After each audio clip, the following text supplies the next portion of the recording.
Welcome everyone to episode 1 of our security research series, Vibe Coding Vulnerabilities.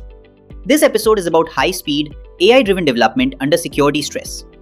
As coding assistants and large language models turbocharge productivity, we must ask, what happens to security when speed becomes the primary metric? Let's dive into the world of vibe coding and understand why it's both revolutionary and risky. Vibe coding refers to high-velocity, AI-driven development in which developers rely on GitHub Copilot, ChatGPT, and other coding agents to rapidly generate large volumes of code. The goal is to ship quickly, often at the expense of deep comprehension. Yet, only about 10.5% of functionally correct code is actually secure.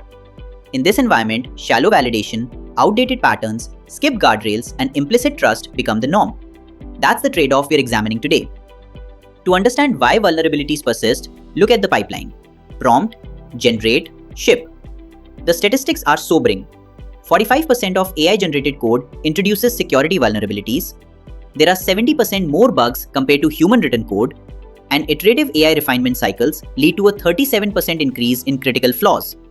The emphasis on speed means insecure constructs are pushed to production before anyone looks back. Here's the paradox. Large language models are great at remembering patterns, but not at inferring context. They correctly parameterize database queries to avoid SQL injection, yet they often omit role or ownership checks. As a result, authorization bugs have become the number one threat. XSS and log injection remain high as well. You can see the contrast in the code examples. A safe query with a parameterized call versus an endpoint that returns data without checking whether the requester actually owns the resource. This illustrates why pattern matching alone isn't enough. We must consider business logic. Why do these vulnerabilities emerge? Systemic issues play a big role. AI models are trained on public code bases that include outdated patterns and vulnerable examples. They generate snippets without understanding context, such as multi-tenancy, user roles, or resource ownership.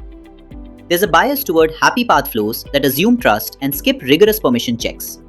And hygiene is often incomplete, leaving secondary vectors like logs or indirect output unsanitized.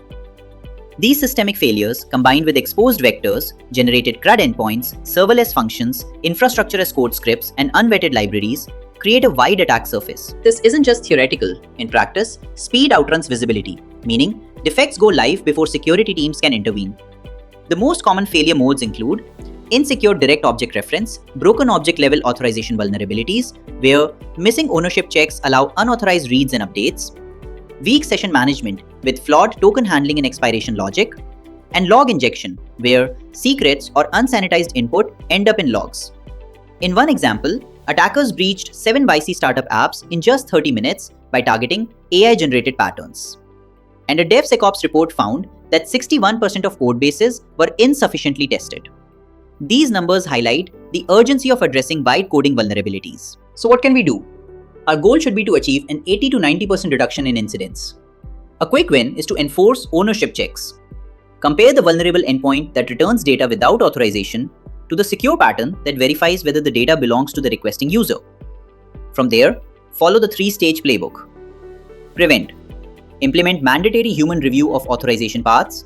Craft security-aware AI prompts. Adopt policy as code frameworks like OPA, REGO, and systematically replace unsafe patterns. Detect. Build CI tests that focus on ownership and tenant boundaries. Use SAST, DAST, IAST scanning rules for IDOR, XSS, and log injection, and add diff-based security gates to flag permission changes. Respond. Deploy runtime protection like RASP, centralize and redact logging with PII redaction, and set up anomaly alerts to catch mass IDOR attempts or role escalation.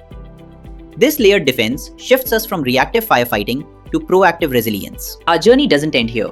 Episode 2 will explore the shadow AI perimeter, how vibe coding sometimes pushes developers to bypass corporate proxies or embed unauthorized API keys to maintain velocity, and how internal-only AI endpoints can accidentally be exposed to the public internet. If you want to keep up with this evolving landscape, join us next time. In the meantime, help amplify awareness. Subscribe to the channel for more insights. Like this video if you found it valuable, and share your thoughts or questions in the comments. Together we can make high-speed development not just fast but secure. Thanks for watching.